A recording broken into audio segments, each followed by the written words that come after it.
Hey folks, welcome back to the garage. Today I'm going to do another wiring video on the Coyote. This one is also technically permanent wiring, but I don't know, we'll see. Permanent for now. We're gonna tackle the tack adapter that we set up a couple weeks back. We're gonna finish wiring up the 12 volt to the power distribution box. Cool, so let's just dive right in, get started. We'll see where we end up. I added this tack adapter and it works great. But I want this to be removable from the car, or at least a different item from here. So I bought a pack of pre-terminated weatherproof seals here. And my only problem with using these is that when you buy a 10 pack, you can really only use one on the car. Otherwise, this could hook up somewhere else. But I'm also able to take one and just tie the two together and make a jump out for this box if I need to. Might keep that in the glove compartment just in case this thing for some reason interrupts my ignition signal. I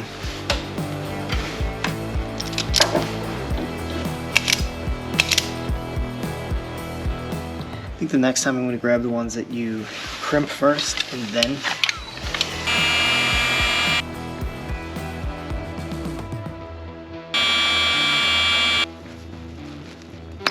Alright. Perfect. This side, in fact, let me just pop this off. Okay, so now I can completely take this out of the car and I can work on it externally.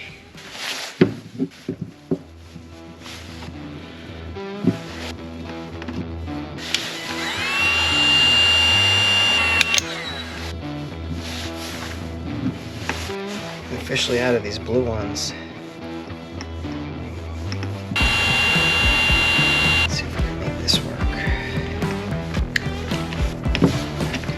Tug test, good. Tug test, good.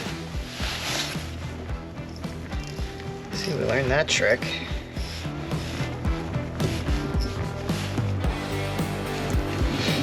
Okay.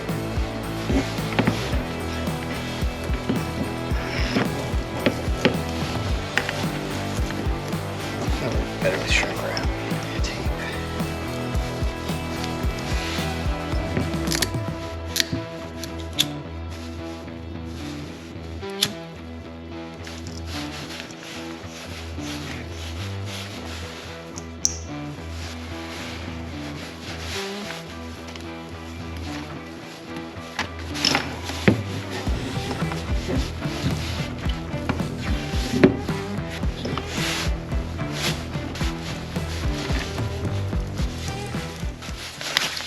The rest of this, you get single wire loom.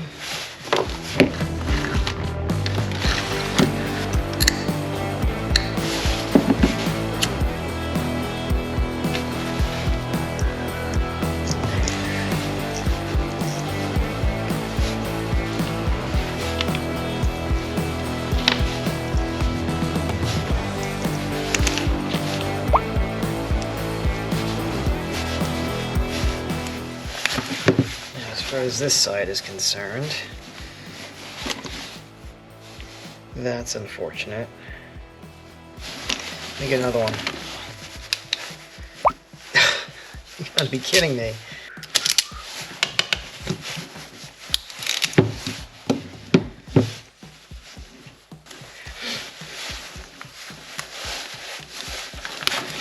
All right, back to the car.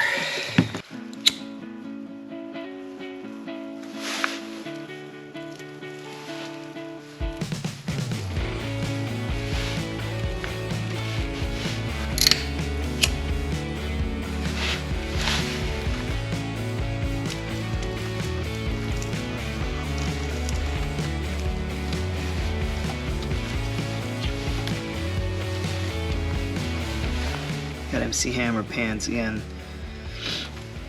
Whatever, I gotta figure out where to mount this.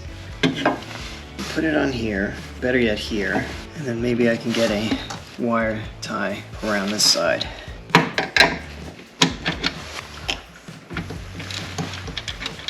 These bolts are too thick. Okay, so I found this bracket that we could hook up to here. We have a big enough washer.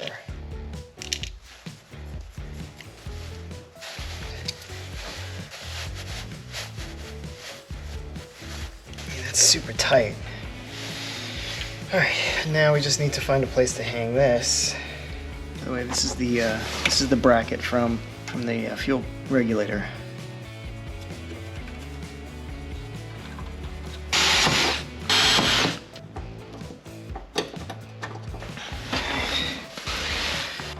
Cross-threading, cross-threading.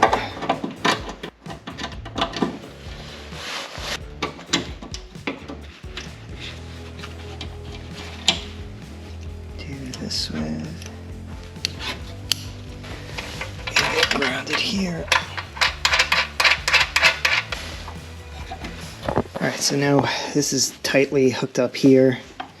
This is all plugged in to over here. And then this comes this way. We can go up through here.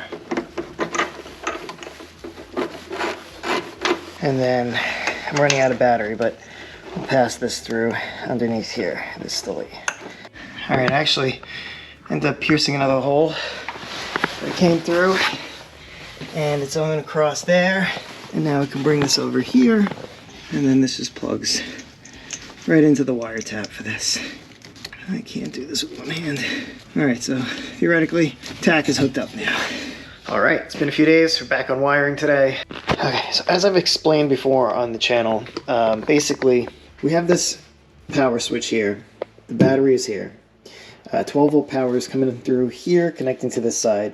It is switched off here. This side is all on the switch. So basically, anything that's on this side of this switch is subject to the switch. Makes sense, right? Now, this I have currently connecting through the switch for just to have the whole car shut off at the moment. But this is right now feeding the power distribution block up there. It's not how I want to have it set up.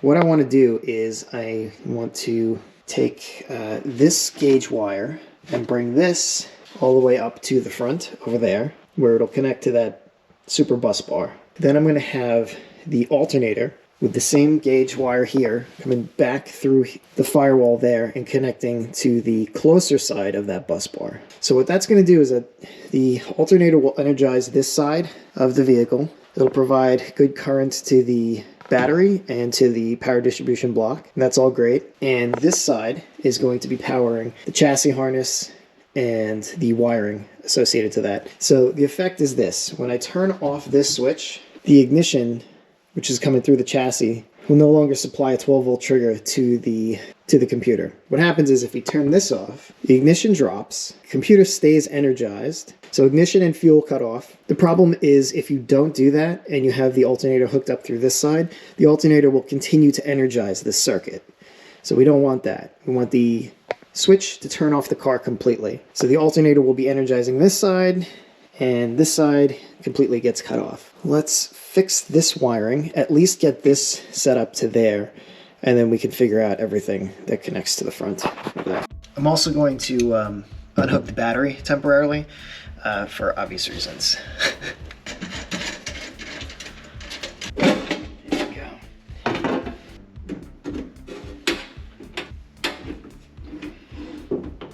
Alright. Now I've kind of run into some space issues in my house. So I've kind of resorted to like putting all kinds of junk in the car temporarily.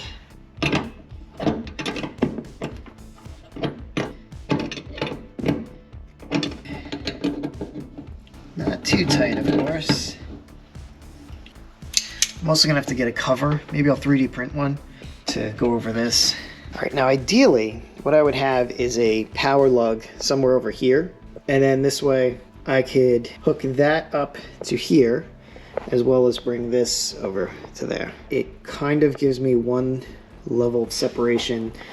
I mean, it's basically recreating this here over there. It'll clean things up from the aspect of having the extra wire going this way. It doesn't really matter. Now up here, we have to, I think we could grab it right there. We gotta install this Busman. It's a 250 amp little fuse. This will protect the power distribution block. I will have this going to the battery, as well as the alternator connecting on this side. And then everything on this side will be protected by this, this 250 amp fuse. Now this is going to get installed in here, probably right here. The power distribution block needs to be installed about right here. So when you open the glove compartment, it'll be accessible here.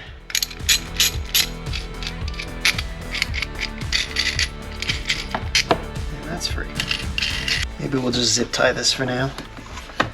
And here, put that right there.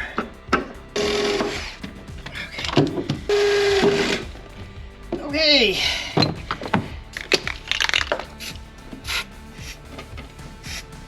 So now we've got some M4 hardware. If I can snake this through and make a stud, that is the idea. Oh yeah, nobody's gonna be able to do that. Yeah, that's not gonna happen. So I have an M7, if I can get, oh my God. How on earth am I gonna do this? Over here again.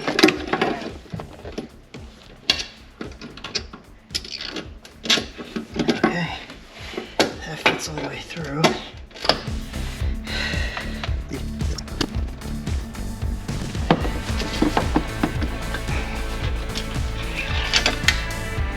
Yield wiring.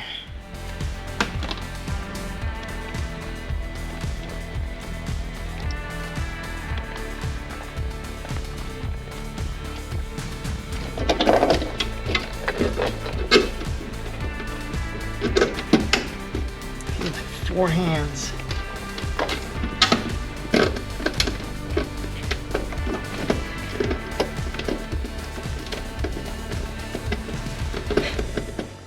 Please just go in.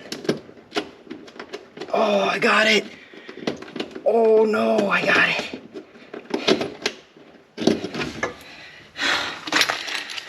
Oh wow. Oh wow. Okay. I got the top one. Now I gotta figure out how to get this in there. Ironically, the bottom one's the hardest to get to. Oh, you gotta be kidding me. It was that easy? You just tape the nut to the little wrench. All right, that is solid. Let's come down with you. It's almost like I had this planned.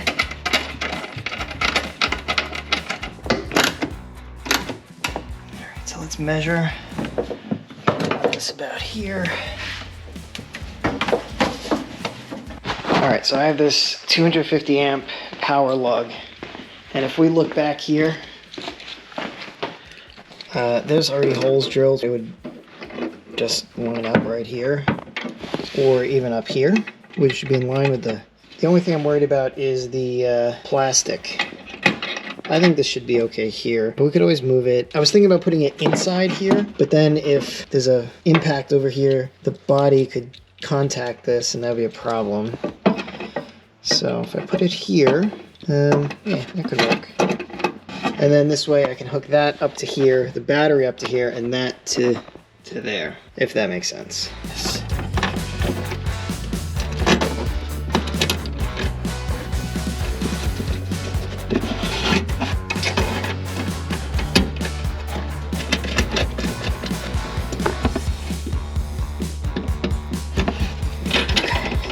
Kind of out of the lugs that I need. This might fit, so I might have to, I think I need these. So I might have to order more, so I might only be able to do one side of this. I'm gonna need a whole bunch more of these. These are 1/0 by 5/16.